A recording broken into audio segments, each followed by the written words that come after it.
কি চাচ্ছেন? আমি ওনার কাছে বলবো আপনি আপনি সফল ব্যবসায়িক কিনা আমি জানি না, উদ্যোগ আপনার মনের মাঝে কি আছে তাও জানি না। আপনার কাছে একটা দাবি থাকবে, সেটা হচ্ছে আপনি 5 ওয়াক্ত নামাজটি পড়বেন। আপনি 5 ওয়াক্ত নামাজটি পড়বেন।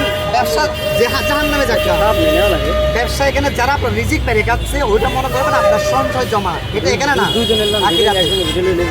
কবরে আকিরাতে এই টাকার সবটা আপনি পাবেন। আপনার থেকে কেউ না খেয়ে সব বন্ধ করে আপনার সব মেরে চলে যাচ্ছে, কোনো সমস্যা নেই। কিন্তু এই টাকাটা সেভিংস হচ্ছে কোথায় জানেন? আপনার খবর এবং আকিরাতের জন্য আপনি ওখানে পাবেন। তবে আপনি শেষে যা পাবেন এই জিনিসটা নিয়ে আলহামদুলিল্লাহ এটা বলে বুকে নিয়ে আপনি প্রত্যেক দিন 5 ওয়াক্ত নামাজ পড়বেন, আর পারলে প্রতি সপ্তাহে একবার তাহাজ্জুদ পড়বেন। আল্লাহর কাছে শুকরিয়া আদায় করবেন। আল্লাহ, আমি বাইরে হতে চাই না, আমি তোমার মানবিক সাহায্য মৃত্যু রাখ পর্যন্ত শেষ নিঃশ্বাস পর্যন্ত তোমার এরকম গরিব থেকে সেবা করতে যেতে চাই। আমি ভাইরাল হয়ে যেন বড় মিজান হতে চাই না, শিল্পপতি মিজান হতে চাই না, রেস্টুরেন্টের মালিক মিজান হতে চাই না। আমি পথের মিজান ছিলাম, পথের মিজান এবার মালিক ভাবে শেষ নিঃশ্বাস পর্যন্ত আমার যদি